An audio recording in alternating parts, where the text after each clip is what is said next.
그 내년 이제 총선을 앞두고 예. 있잖아요. 그래서 제가 이제 늘 궁금한 게 지난 그 촛불 이후에 2020년 총선에서 압도적으로 민주당을 네. 더불어민주당을 그 당시에는 거의 180석, 지금 169석이죠. 네. 180에 가깝게 지지를 했어요. 국민들이 의석을 만들었잖아요. 그 전에는 거의 전무후무한 의석을 만들어줘서 제발 그 제대로 된 나라, 나라다운 나라 개혁을 제대로 해라 이랬는데 거기에 대해서 실망을 많이 줬잖아요. 네네. 그럼 우리 의원님은 내년 선거 때 국민들한테 어떻게 다시 표를 달라고 다시 지지를 모아달라고 할 수 뭐라고 하실 겁니까? 저는 지난 2020년에 이제 국민의 여망은 촛불혁명의 연장이었다고 봐요.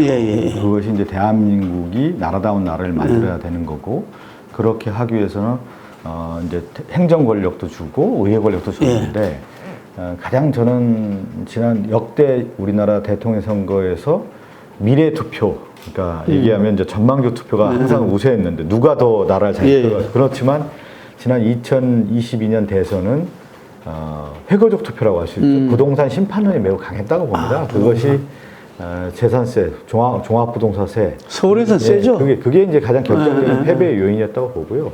지금 이제 대표님이 얘기한 것처럼 내년 그러면 선거를 어떻게 하느냐에 대한 부분인데, 저는 여러 이제 전략들도 얘기하고 뭐 여러 다변화된 얘기도 많이 하고 그러는데, 저는 오히려 선거가 아주 단선적이고 하나의 큰 상수가 있을 때 이제 변수가 상수화돼서 그것이 특정의 국민들에게 각인시켜줬을 때 그게 선거의 큰 흐름이라고 봅니다. 근데 이제 제가 쭉 한국 정치를 봤을 때 그럼 야당, 민주당이 승리하는 경우가 어떤 경우냐 생각해 봤을 때 요 근래 보면 이제 1996년도에 김영삼 정부에서 정권 심판론으로 사실 선거를 칠 수가 있었는데, 왜 졌냐면 그 당시 139석 대 79석이었을 겁니다. 제 기억에. 그때 이제 민주당이 분열을 했단 말이에요.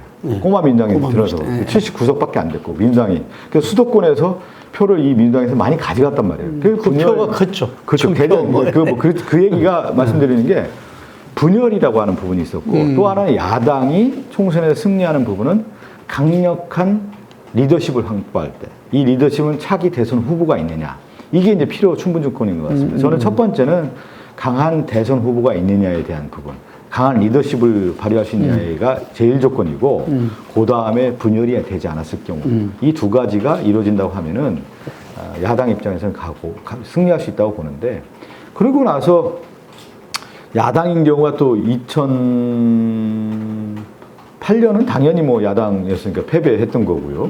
그렇죠. 이제 이명박 정부에서 2008년 MB가 초기였으니까 그때는 이제 지도체제도 제대로 형성이 안 됐고. 근데 2012년 경우도 저는 마찬가지로 봐요. 이명박 정부에서 말기 선거였는데, 이명박 정부의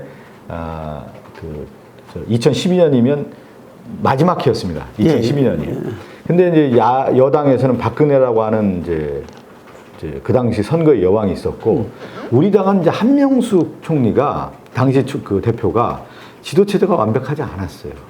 그런 면에서 상당히 이제 불안한 정치 지형을 가지고 선거를 치렀기 때문에 저는 패배했다고 봅니다. 야당의 패배 요인이. 그렇죠. 야당 대표 중요하다. 야당 대표가 매우 중요한 것이죠. 왜 그러냐면 상징적 인물로서의 선거를 칠 수 있는 장수가 필요한 건데, 그 부분이 저는 없었다라는 부분이 좀 있었던 것 같고, 2016년도 마찬가지입니다. 2016년도도 사실은 문재인 그 대표 체제하에서 그 국민의당 그 당시 분열이 되고 엄청나게, 원래는 이제 2016년 집권 말기에서 성공할 수 있는 카드가 있었는데 그렇지가 못했던 부분. 그러니까 제가 얘기한 것처럼 내년 선거라고 하는 것은 단선적이다.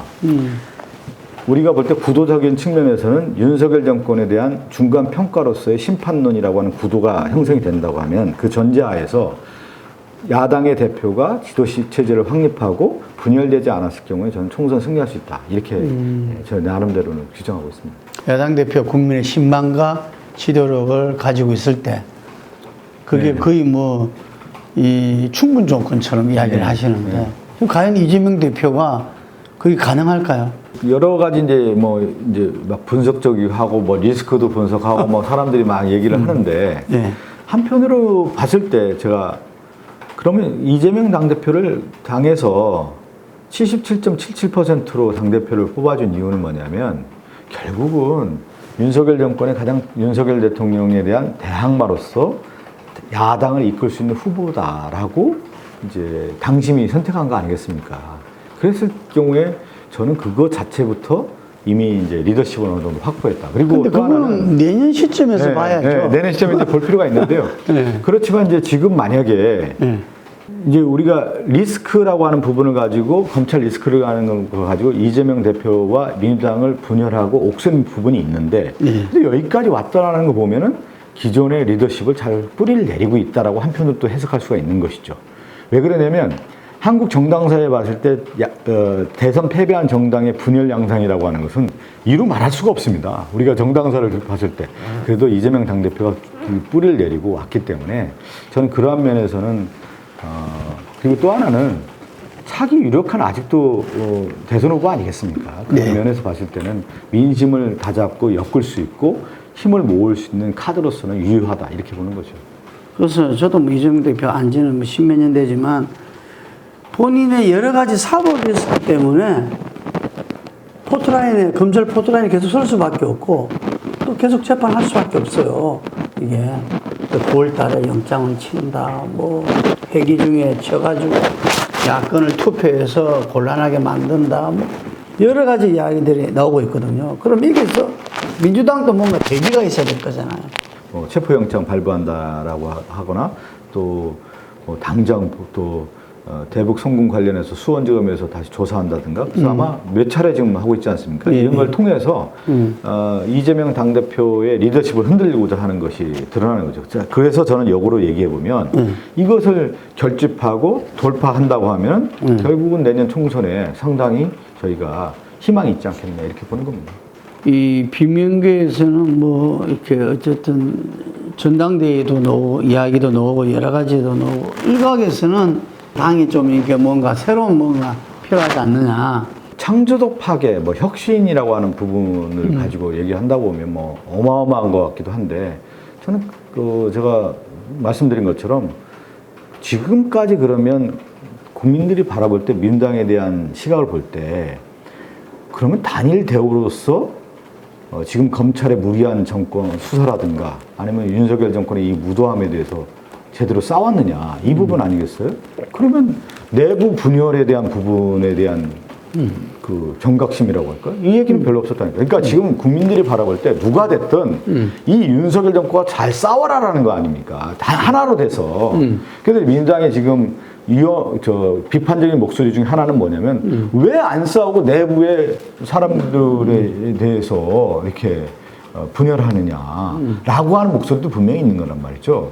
그래서 저는 하나 기준을 본다고 하면 결국 하나된 힘을 만들어서 단합된 힘을 가지고 이걸 돌파해서 윤석열 정권과 싸우고 내년 총선 승리가 최대의 혁신이고 최대의 창조적 파괴다 이렇게 보는 겁니다. 그걸 이재명 대표가 할 수 있다. 그렇게 해야 되겠죠 지금. 해야 되겠다. 네. 아니 그러면 그것을 할 수 있는 사람이 지금 제가 얘기한 것처럼 이러한 역할을 할 수 있는 사람이 그러면 윤석열 정권과 잘 싸운 사람이었냐 그런 사람이 있느냐 또 그걸 또 한번 반문해 보세요. 대안부제로. 그럼 현실적으로 내년 총선은 어쨌든 간에 여야 모두 쉽지 않은 선거가 될 것이고 그래서 요즘 보면은 수도권 위기론이 여야목도 나오고 있어요. 네네. 이게 그래서 요즘 지역구는 또 서울 중구 성동구 어리잖아요. 네네. 그 한복판에 지금 그렇죠. 계시고 또 내년 서울 선거의 가장 격전지가 마용성 한강벨트다. 네네. 이런 이야기를 하고 있거든요. 그렇죠. 그 중에서도 중심에 계시는데 네. 요즘 민심 어떻습니까? 예. 민심은 지금 이런 것 같아요. 네. 저는 이제 지난 대선 또 그 박영선 서울시장 보궐선거 예. 지방선거 쭉 보면서 이 민심이 이렇게 상당히 어렵겠구나라는 걸 느꼈고요. 근데 지금 이제 윤석열 정권 들어서서 이제 시민들 국민들을 이제 만나면 이건 아니잖아. 이건 아니잖아. 이렇게 얘기하시는 분이 많아요. 그러니까 그분들이 누구였냐면 중도 지형에 있었던 분들이에요. 왜 그랬냐면 똑같거든요.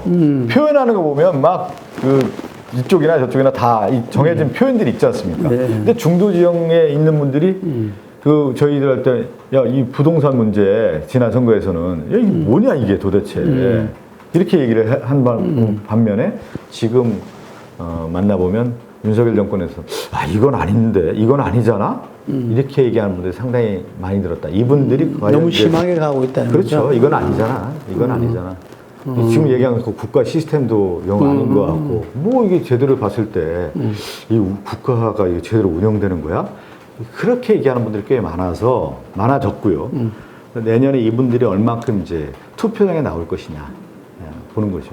이 내년 총선의 가장 큰 이 변수가 될 거는 경제라고 이야기합니다. 네. 경제. 지금 아까 말씀하신 대로 평균 경제 성장률보다는 우리가 항상 높게 왔는데 지금 낮게 가고 있고 중국 문제 앞으로 지금 해결할 필미가 안 보이고 있고. 그러니까 역대 정부가 항상 보면 제가 아까 국정 아젠다, 국정 정책 우선순위 얘기를 하지 않았습니까? 그러면 이 정부가 국정 우선순위가 뭐예요 도대체? 연금개혁이에요? 아니면 뭐 노동개혁입니까?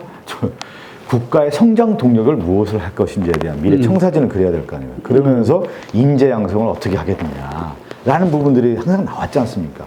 우리 대한민국이 이제 10대 강국인데 앞으로 세계 5대 강국을 가기 위해서는 이러한 국정 청사진을 제시하고 이에 맞게 인재 양성해서 교육 정책은 이렇게 펴야 되고 이런 것들이 나와야 되는데 무슨 이권 카르텔 얘기하면서 대학 입시에도 얘기하는데 인재 양성에 대한 청사진이 나왔습니까 지금? 어떻게 하겠다는 게 나와야 될 거 아닙니까? 이런 것들이 전혀 보이지 않는 가운데 무엇을 얘기하겠다는 것인지 그러면서 뭐냐면 경제 관련된 부분에 대해서 대내 정치에서 가장 중요한 경제의 성장에 대한 부분 또 하나는 뭐냐면 물가 관리 아니겠어요? 그리고 삶의 문제에 대한 얘기를 하고 복지 정책 이런 것들이 하나하나 촘촘히 나와야 되는 건데 이 정부가 그런 게 하나도 보이지 않는다는 것이죠. 뭐가 있습니까 지금? 수사만 있는 거 아니에요 수사. 사정정국은 6개월 안에 수사 다 해서 딱 끝내고 1년 안에 마무리한 다음에 그 6개월 청사진 6개월 지난 시점부터는 뭐였냐면 국가를 앞으로 어떻게 가겠다라고 하는 부분을 제시를 해야 돼요. 그게 2년 차가 가장 중요한 겁니다. 지금 2년 차 접어들었는데 아무것도 없지 않습니까? 저는 그래서 뭐가 있겠습니까, 지금. 국민들이 바라볼 때 내 삶을 책임져 줄 수 있는 정부냐. 그렇지 않다라고 하는 평가가 있다라고 보는 겁니다.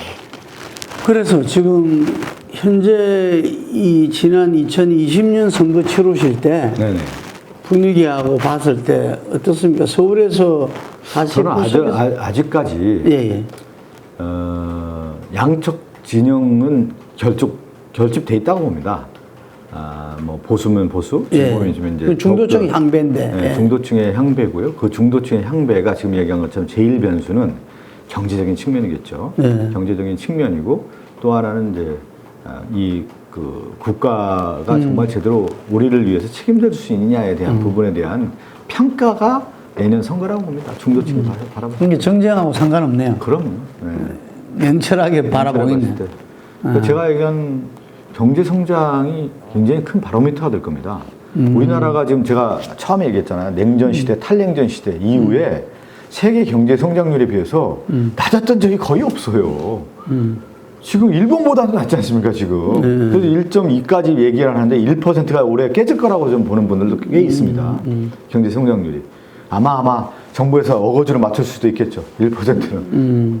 통계가 어떻게 나올지는 모르겠지만 그만큼 위기 시그널이라고 좀 봐야 되겠죠. 마지막 질문입니다. 28, 29 민주당 워크숍을 합니다. 9월 정기국회를 앞둔 민주당 전략 수립 및 국정 전반에 대한 다양한 논의가 진행될 거로 보는데요. 우리 의원님께서는 어떤 준비를 하고 계십니까? 근데 저는 이번에 이제 정기국회고요. 저도 대정부 질문을 좀 준비하려고 신청을 해놓은 상태입니다. 그래서 정치 분야에서 꼭 제가 하고 싶은 얘기들을 오늘 지금 나눈 얘기들을 많이 하고 싶고요. 어필될 것 같아요.